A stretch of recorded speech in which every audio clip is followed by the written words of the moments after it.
Assalamu alaikum wa rahmatullah wa barakatuh. Bonjour mes amis, bonjour mes élèves, bonjour pour tous. Aujourd'hui, on explique le 26e cours de la langue française avec votre chaîne Français Facile. Aujourd'hui, on va faire révision finale fin d'année, deuxième année préparatoire. Bienvenue. إن شاء الله النهارده هنعمل مراجعة على الصف الثاني الإعدادي لغات مستوى رفيع منهج بيانفينيو وفقا للامتحان المنزلي. في بداية الفيديو لا تنسوا الاعجاب بالفيديو والاشتراك في القناة وتفعيل الجرس كي يصلكم كل جديد. طبعا الامتحان هيبدأ بثلاث أسئلة. المراجعة هتكون على ثلاث أسئلة رئيسية. أول حاجة الدوكيمون الوثيقة، وبعد كده السيتياسيون المواقف، وبعد كده هيكون عندنا الجرامير القواعد. نبدأ كده مع بعضينا. أول حاجة عندنا القطعة بتقول لي إيه؟ لي بيان سو دوكيمون بور ريبوندر كيستيون. اقرأ جيدا هذه الوثيقة ثم أجب على الأسئلة. Omar est un élève en deuxième année préparatoire. Il a 14 ans. Il est sportif. Il va au club avec son grand frère Ali. Il joue au tennis. Il va au club 3 jours par semaine. Ali pratique aussi la natation. On répète, هنعيدها كمان مرة ترجمة مع بعض. عمر est un élève en deuxième année préparatoire. عمر بيكون تلميذ في الصف الثاني الإعدادي. Il a 14 ans. هو لديه 14 سنة. Il est sportif. هو بيكون رياضي. Il va au club avec son grand frère علي. هو يذهب إلى النادي مع أخوه الكبير علي. Il joue au tennis. هو بيلعب تنس. Ils vont au club 3 jours par semaine. هم يذهبوا إلى النادي 3 أيام في الأسبوع. علي pratique aussi la natation. علي يمارس أيضا السباحة. On répète, هنعيدها كده en français. عمر est un élève en deuxième année préparatoire. Il a 14 ans. Il est sportif. Il va au club avec son grand frère Ali. Il joue au tennis. Ils vont au club 3 jours par semaine. علي pratique aussi la natation. هنشوف كده الأسئلة الموجودة عندنا على التكست الموجودة. السؤال الأولاني choisis la bonne réponse. اختار الإجابة الصحيحة. La première question numéro 1. عمر aime pratiquer. عمر aime pratiquer. عمر بيحب يمارس. بيحب يمارس إيه؟ d'après le texte هنلاقي إن عمر تلميذ بيحب يمارس لو تنس اللي هو التنس. يبقى la première question عمر aime pratiquer le tennis. بعد كده السؤال التاني علي ne fait pas au club point par semaine.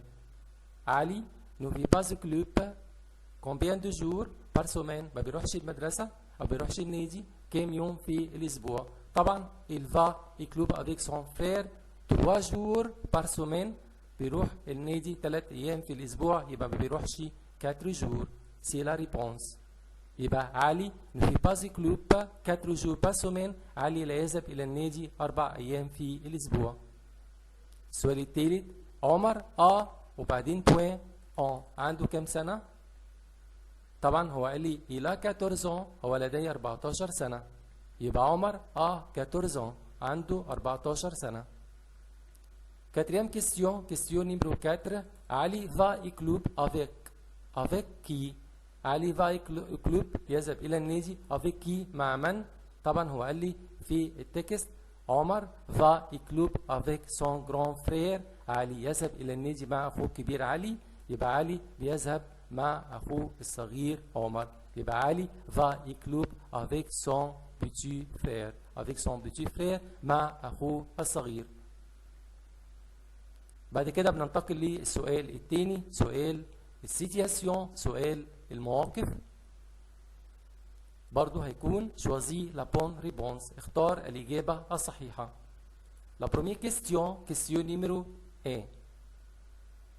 السؤال الأولاني بيقول لي Tu demandes à ton ami ce qu'il faut pour faire de l'équitation. Il dit Tu demandes أنت بتطلب أو بتسأل à ton ami صديقك ce qu'il faut pour faire ماذا يلزم من أجل ممارسة l'équitation. faire de l'équitation ممارسة الفروسية. il dit هو قال إيه ماذا يلزم من أجل ممارسة الفروسية هيقول طبعا الفو عن فيلو يلزم فيلو، الفو عن شوفال يلزم حصان، الفو عن مايو دو بي يلزم مايو حمام سباحة، ولا الفو إن راكيت يلزم مضرب. طبعا ريبونس جوست هي الفو اي شوفال، الفو عن شوفال يلزم شوفال يلزم حصان عشان نمارس الفروسية.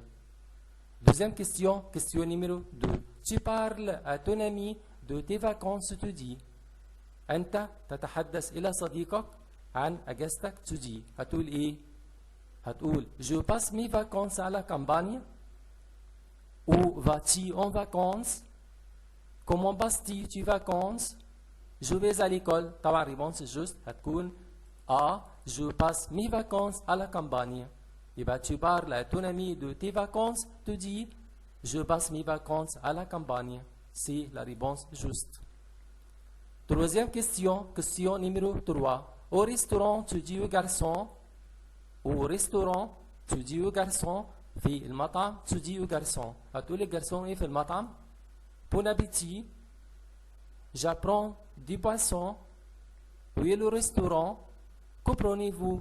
طبعا هنقول au restaurant tu dis au garçon je prends des poissons. في المطعم انا اقول للجرسون je prends des poissons، انا هاخد سمك. طبعا poisson معناها سمك. ننتقل بعد ذلك للسؤال الثالث، سؤال القواعد. سؤال القواعد بيقول لي choisis la bonne réponse، اختار الإجابة الصحيحة. برضو وفقا لما درسناه في منهج الصف الثاني الإعدادي لغات المنهج مستوى الرفيع. La première question, question numéro 1. رامي أمال بوين فونتر. طبعا دي قاعدة avoir ملقاه يشعر بألم فيه بلس ان بارتي دي كور بيجي وراه عضو من أعضاء الجسم، وطبعا وفقا لعضو الجسم بناخد حرف الجر المناسب. طبعا فونتر هنا هنلاقيه ماسكولا سانجليي، ماسكولا سانجليي مفرد مذكر، فهياخد البروبوزيسيون بتاعي حرف الجر او. يبقى رامي أمال او فونتر، رامي يشعر بألم في البطن. Deuxième question, question numéro 2. Cette fille préfère point and poule. Cette fille préfère وبعد كده عندنا point وبعد كده and poule. طبعا and poule اللي هو كرة اليد، الأش بتاعتها أش أسبري.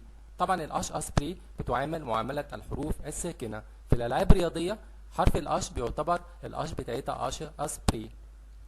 يبقى نقول كده cette fille préfère le handball. طبعا يبقى هذه البنت بتفضل كرة اليد. cette fille هذه البنت préfère le handball تفضل كرة اليد. السؤال اللي بعد كده troisième question, question numéro 3. si on point à la mer. طبعا عندنا سي اون، احنا قلنا سي اون بتستخدم بعديها دايما فيرب في الامبارفي بور بروبوزي كيلكي شوز، عشان نقترح شيء ما بنستخدم سي اون بلس فيرب الامبارفي. يبقى سي اون بلس ان فيرب الامبارفي. طبعا الفيرب في الامبارفي مع البرونون سوجي اون يبقى كده الي، يبقى نحط هنا فيرب الي. ايه رايك لو نذهب الى البحر؟ يبقى نقول فيرب الي. يبقى كده سيون، يبقى هنا الان هننطقها بنجيب بعديها فيرب كومونس با فويال. يبقى كده سي اون الي على مير، سيون الي على مير، سيون الي على مير. ما رايك في ان نذهب الى البحر؟